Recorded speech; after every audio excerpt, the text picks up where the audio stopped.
Hey everybody, thanks for tuning in. I'm George Conley with Scratch Golf Tips. Today we're going to be talking about the dead arm, or also referred to as the dead hand wedge swing.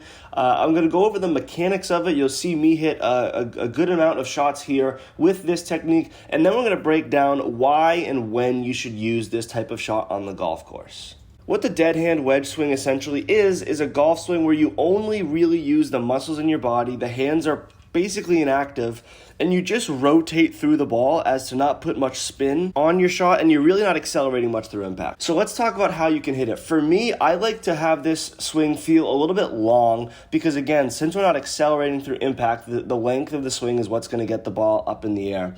I really don't like to feel any wrist action at all. This is a very rotational swing. Jason Day has a video talking about the dead hand wedge swing, and he says that he just likes to feel his, quote, big muscles, where he's using his lats and the upper body to get through the ball. One very good part about this swing is because it's so rotational, it's almost like a putting stroke in nature. It's very easy to consistently strike this shot because there's not a lot of moving parts. The reason that people are fairly wayward with their driver is because there's so many moving parts and there's so much swing speed. This is basically the exact opposite. So it's not a natural motion by any stretch of the imagination. The dead arm wedge swing or the dead hand wedge swing does take some practice and getting used to, as it does go against a lot of the wedge shots that we do traditionally hit. But with practice and being more comfortable over the ball, this is a really great option to turn to. Now let's talk about the situations that this shot is especially helpful in. Number one for me is when there's a lot of green to work with, maybe you're about 50 yards out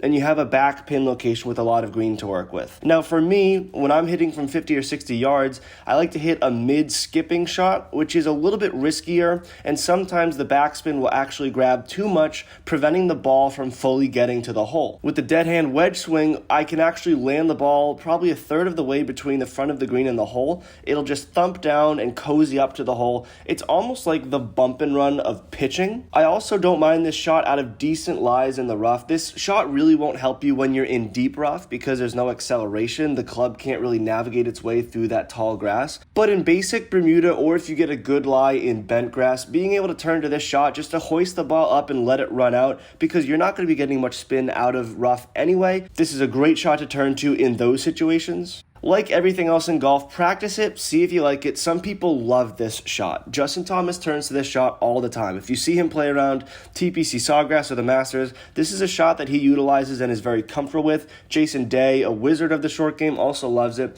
So play around with it, see what you like, and if you get comfortable enough, try it out on the course and see what the results are. If you have any questions on this shot, feel free to let me know. Leave them in the comment section below. I'd love to hear your thoughts on it as you continue to learn it and implement it into the shots that you hit on the golf course.